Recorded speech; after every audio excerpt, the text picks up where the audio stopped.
Bonsoir, merci de nous rejoindre sur Business 24 Africa. Vous suivez votre magazine Défi du moment. Pour ce numéro, nous recevons un auteur, un fonctionnaire international, Cédric Achille Mbeng Mesue. Merci de nous recevoir. Merci. Vous êtes de nationalité gabonaise. Vous avez plusieurs années d'expérience dans le secteur financier, plus particulièrement dans la construction des marchés financiers africains. Vous êtes également, je le disais, fonctionnaire international et auteur de 3 ouvrages, dont celui qui nous réunit ce soir, Financer l'Afrique, densifier les systèmes financiers locaux. Alors Cédric, tout de suite, dans votre ouvrage, vous partez d'un constat. Les États africains, pour financer leur agenda de transformation économique, ont systématiquement recours à l'aide extérieure au développement. Alors c'est la dette tout de suite pour se financer. Et pour vous, pourquoi est-ce que nos chefs d'État ou nos États africains, et surtout en Afrique subsaharienne, ont systématiquement recours à la dette extérieure pour financer leur développement? Merci pour l'opportunité. Alors, lorsqu'on regarde les plans de développement de nos États, lorsqu'on regarde la partie financement, on constate que l'essentiel des financements sont des financements extérieurs, que ce soit la dette publique ou la dette privée. Bien sûr, il y a aussi la question de l'aide. Cela depuis le lendemain des indépendances. Mais lorsqu'on regarde les études empiriques nous montrent que la source la plus stable, la plus fiable pour transformer les économies, c'est l'épargne domestique. Et lorsqu'on regarde le crédit domestique au secteur privé dans nos États, nous sommes en moyenne à 25% en pourcentage du PIB.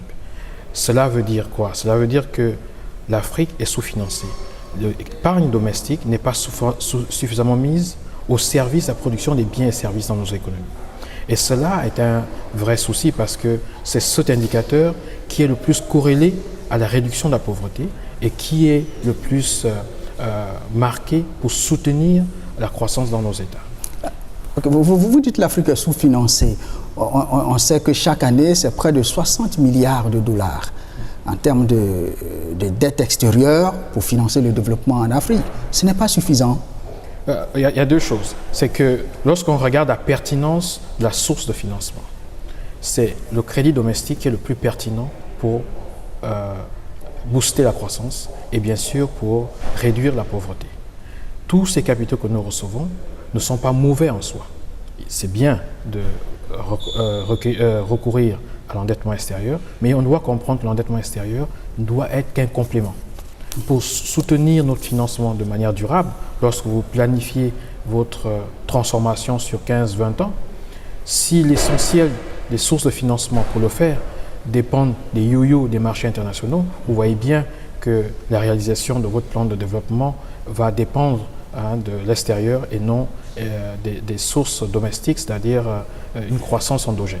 Ok, tout à l'heure, nous reviendrons en ce qui concerne les sources domestiques pour financer l'économie africaine, mais arrêtons-nous, si vous voulez bien, sur les eurobonds.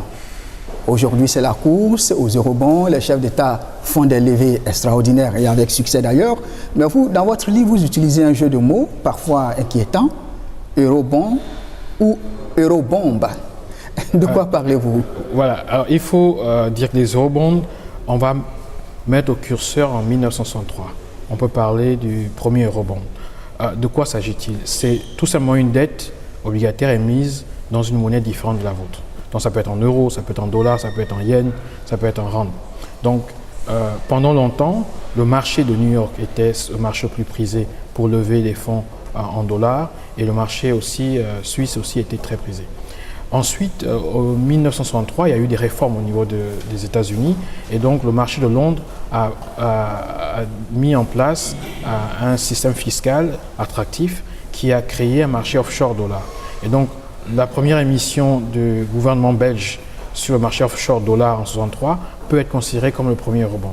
Alors pourquoi tout d'un coup nos États se sont mis à recourir à ce type d'emprunt? il faut repartir en 2007-2008, la crise financière internationale. Alors les banques centrales des grands pays et leurs gouvernements se sont mis autour de la table pour décider de soutenir et de redynamiser leurs économies. La Banque centrale américaine, la première, la plus importante dans le monde, a mis en place la politique de souplissement quantitatif qu'on appelle quantitative easing, qui consistait pour la Banque centrale américaine à racheter des titres de gouvernement américain.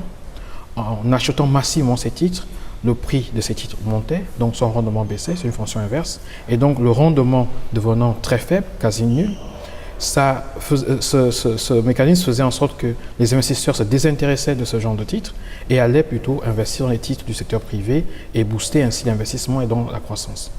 Cherchant des rendements plus intéressants, les investisseurs ont regardé dans le monde et les pays émergents, particulièrement les pays d'Afrique, présentaient des rendements intéressants via ces types d'émissions sur les marchés internationaux. Alors, les investisseurs se sont mis à acheter ces titres et les États ont eu à recourir à ce type d'emprunt. En soi, les rebonds ne sont pas mauvais. Ce qui cause problème, c'est lorsque les projets ne sont pas bien préparés, ne sont pas bien identifiés et qu'on lève des fonds, qu'on dépose à la Banque centrale et qu'on commence à réfléchir sur l'utilisation de ces fonds. Lorsqu'on fait cela, le rebond, qui est en soi quelque chose de positif, peut devenir une bombe pour la gestion de la dette extérieure, pour la gestion des services de la dette, pour tout le pays. Et surtout que ces emprunts sont des montants importants sur une longue maturité. Et donc il faut suivre une démarche rigoureuse pour préparer les projets en amont et savoir à quel moment les eurobonds peuvent être absorbés par les projets identifiés dans le pays. Ok. Concrètement, comment faire pour éviter que les eurobonds deviennent des eurobombes? Tout à l'heure, vous parliez des démarches. Quelle est la bonne démarche? Alors, la bonne démarche, toujours, que ce soit les eurobonds, que ce soit le reste des dettes, que ce soit dette domestique ou dette extérieure, il faut d'abord identifier les projets. Lorsqu'on identifie les projets, il faut les préparer. Il faut les amener à maturité pour voir à quel moment il serait bon qu'ils absorbent les financements. Quel projet pour quel type de financement? Est-ce que ce projet nécessite qu'on lève des fonds en euros, en dollars, en monnaie locale? Il faut regarder, c'est toute la question de la structuration des projets. C'est cela qui est important. Ensuite, en parallèle, il faut une gestion active de la dette. Regarder, faire des stress tests, voir à quel niveau on peut avoir une exposition dans telle monnaie ou pas dans une quelconque monnaie. Donc il faut regarder plusieurs aspects. L'aspect maturité, sur quelle maturité on veut aller. Donc tous ces aspects, vous regardez autour de vous, toutes les sources potentielles de financement et se dire quel est l'instrument le mieux adapté pour financer tel type de projet. C'est cela. Ok.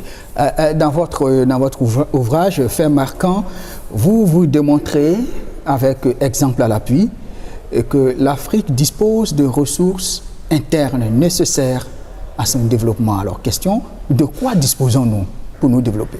Oui, alors, si vous prenez les flux financiers illicites, c'est-à-dire les capitaux gagnés de manière illégale sur le continent et transférés à l'extérieur, cela représente 4 fois la dette extérieure de nos États. Donc, c'est en moyenne annuelle 60 milliards de dollars. Donc, vous voyez déjà que lorsqu'on compare les capitaux qui rentrent sur l'Afrique, les capitaux qui en sortent, l'Afrique exporte plus qu'elle en reçoit. Et donc, elle est créancière nette du reste du monde. C'est pas trop fort? L'Afrique qui a besoin de flux financiers pour se développer, vous dites que l'Afrique est créancière nette du reste du monde? Oui, parce que les capitaux qui sortent de l'Afrique dépassent les capitaux que l'Afrique reçoit. Et donc, vous prenez encore un autre indicateur, les comptes offshore. L'Afrique est le continent au monde dont les résidents ont le plus de comptes à l'extérieur, en comparaison des comptes internes. Donc c'est visible, vous le trouvez sur les rapports très rigoureux, que ce soit au niveau de la BAD, que ce soit au niveau de l'Union africaine. Un rapport sur les flux financiers illicites a été fait par l'ancien président sud-africain Thabo Mbeki. Vous avez le professeur de Massachusetts, Léonce Dikumana, qui a préfacé mon livre, qui a aussi fait plusieurs publications dessus. Donc, ces chiffres existent. Et là encore, nous sommes conservateurs parce que ça a été fait sur un certain échantillon de pays. Mais si on faisait ce travail sur l'ensemble des pays, ce sera encore des ressources plus importantes. Mais au-delà des flux financiers illicites, nous avons, depuis la fin des années 90, vu beaucoup de pays initier des réformes sur leur système de retraite. Et aujourd'hui, nous avons plus de 400 milliards de dollars rien que sur les fonds de pension à travers le continent. L'essentiel se trouve en Afrique du Sud. D'autres pays ont fait ces réformes, comme en Namibie, comme au Botswana, comme au Kenya, comme au Ghana, comme au Nigeria. Le Nigeria a initié ces réformes autour de 2003-2004, avec une croissance de 30% par an. Nous sommes entre 27 et 30 milliards de dollars pour ce type de ressources au Nigeria. Ce sont des ressources longues. Vous avez l'industrie de la gestion d'actifs, qui représente environ 600 milliards de dollars. Les projections pour 2020, c'est plus de 1000 milliards de dollars. Donc, ce qu'il faut regarder sur le continent, c'est le upside. Nous sommes une population jeune, à 60%. Nous allons avoir accumulé pendant au moins 30 ans, avec des jeunes actifs, nous allons devoir accumuler des ressources sans avoir la pression des économies matures qui, avec le vieillissement de la population, doivent payer. Nous allons avoir 30 ans au moins où nous allons être en mesure de continuer à collecter de l'épargne. Donc, si nous mettons les réformes aujourd'hui, nous pouvons être le réservoir d'épargne dans le monde pour ce 21e siècle. Alors, vous insistez là-dessus, collecter l'épargne interne et vous donnez des solutions. Vous voulez qu'on officialise les tontines africaines, c'est pas trop fort. Voici un système de mobilisation d'épargne dans l'informel et vous vous demandez qu'on institutionnalise cela.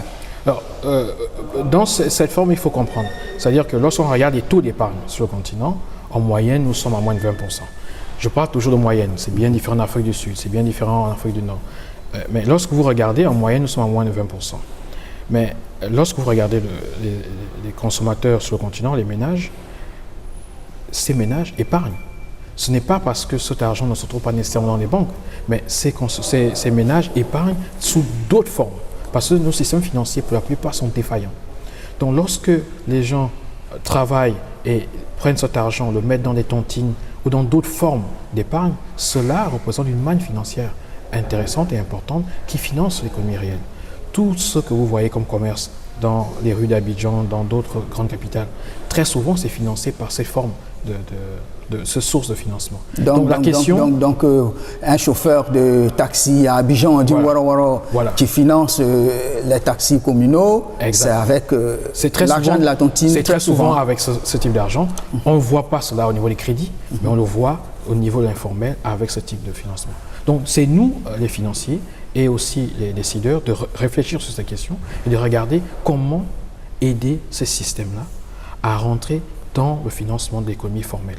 Comment inciter ceux qui pratiquent cela parce que le système financier est défaillant, comment aider à améliorer nos systèmes financiers pour faire en sorte que cette masse d'argent qui est importante dans toutes les capitales africaines, dans tous les pays, dans tous les pays où se trouve une diaspora africaine, pour que ce style de ressources deviennent, comme dans d'autres pays, des fonds d'investissement qui peuvent aider à financer l'économie réelle.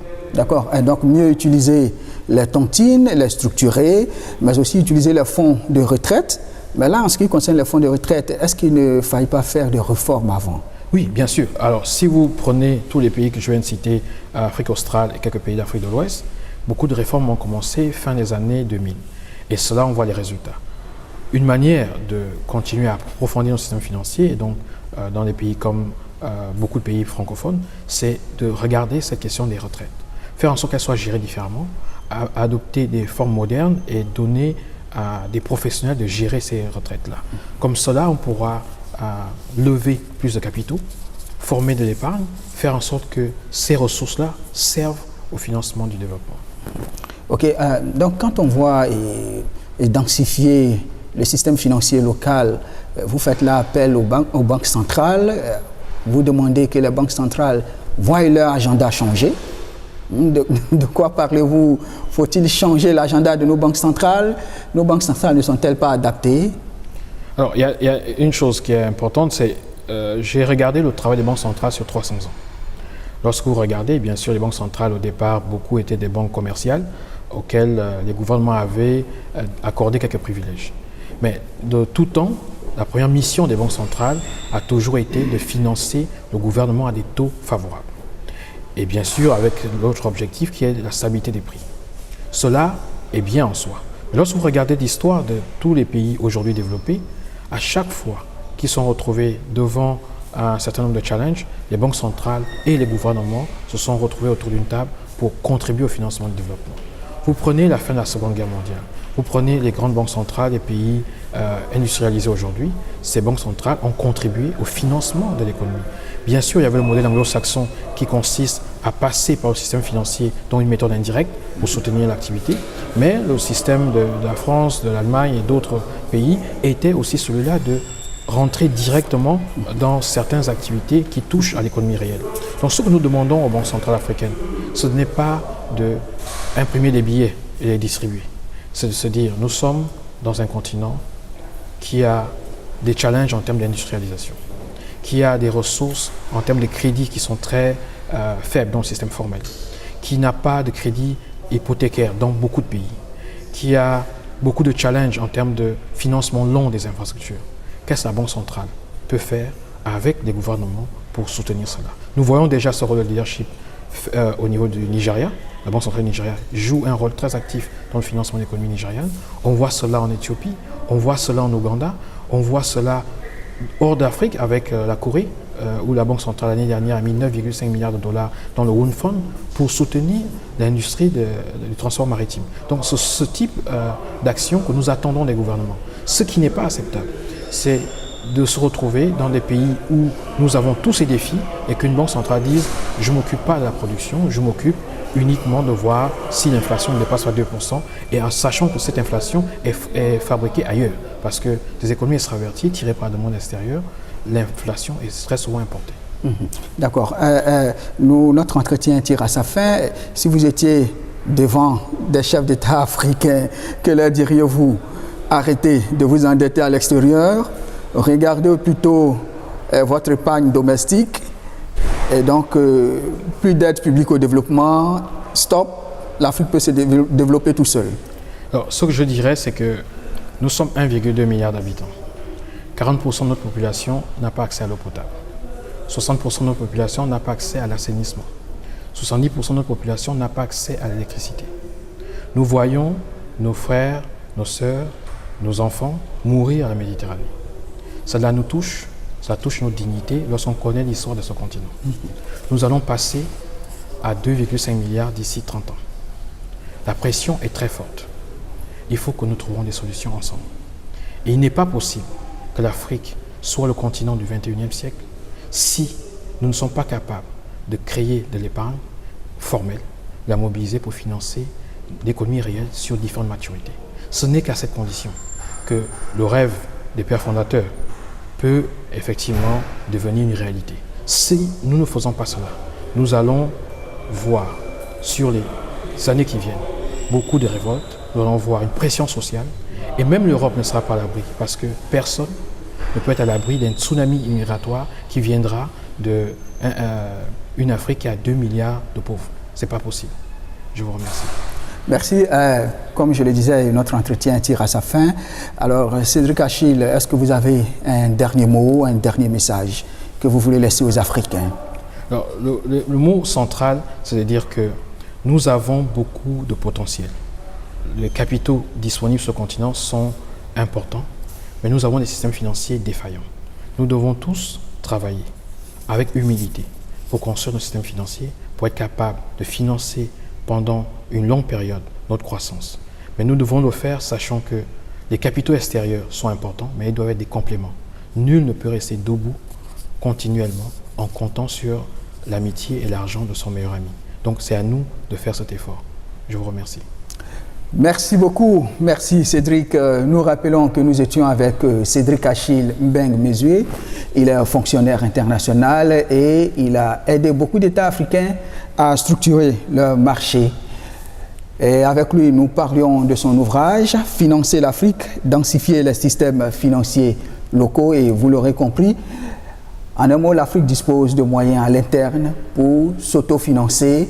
Ou si l'Afrique désire recourir à l'aide publique au développement, il faut procéder à une démarche afin que cette aide puisse atteindre l'objectif escompté. Chers téléspectateurs, merci de nous avoir suivis et restez sur Business 24 Africa.